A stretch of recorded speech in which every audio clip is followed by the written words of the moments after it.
They are actively undergoing analysis. And flying them? And flying them. Bob Lazar is an engineer and physicist who says he worked on flying saucers for the U.S. government at Area 51. He drew these sketches of one of 9 different saucers he says the government has in a secret warehouse. Lazar gave the saucers each names according to their various shapes. Top Hat, the Sport Model, the Jello Mold.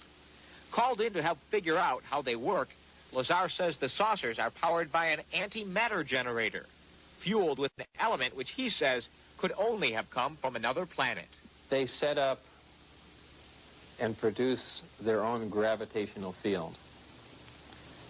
Just as the Earth holds all matter down, they produce that same field, but out of phase, and it repels itself. The effects that can cause, the way in which everything operates is by all intents and purposes, magic. I mean, it is so far beyond our level of technology. Now, before you toss Lazar on the pile with all the other UFO wackos, understand that he willingly agreed to take a lie detector test, requested and independently arranged by a Las Vegas reporter. Terry Tavernetti is the ex-cop who administered the test.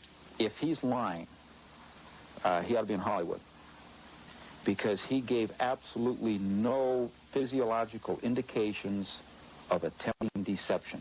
Lazar says he was referred to his government job by Dr. Edward Teller, the renowned scientist who helped develop the atomic bomb. But in a rare interview with Inside Report, Teller insisted he doesn't know Lazar, or at least doesn't remember him. I think it appears that someone's trying to wipe him out. George Knapp is the Las Vegas TV reporter who first aired Bob Lazar's amazing claims. He says he ran into unusual problems just trying to look into Lazar's background. Though Lazar claimed to have once worked at the Los Alamos National Laboratory, government officials denied they knew anything about him.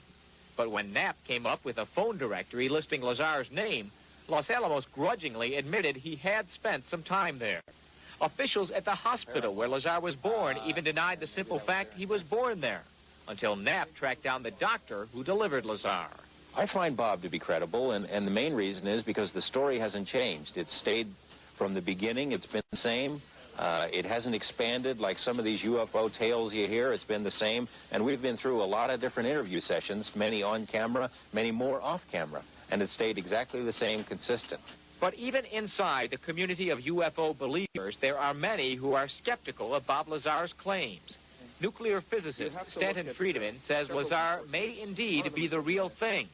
But he says he can also believe Lazar might be a hoaxer, or worse yet, a government agent spreading false stories designed to cover more important secrets. I find Bob Lazar as somebody who isn't silly, who doesn't say totally stupid things, who comes across well. But I certainly, until I get verification, cannot endorse the legitimacy of what he is saying. Bob Lazar says he quit his job working on the government saucers when his bosses began harassing him because he was letting others in on the big secret. But now that others are greeting his claims with skepticism and outright hostility, he says he wishes he just kept his big mouth shut. Lazar says he never took the idea of breaking security lightly. He just wanted to let the world in on a story he says we all should have been told. Why keep a secret about probably one of the most important events in history, that there's been contact from an alien civilization? It's a significant event in history, more significant than anything.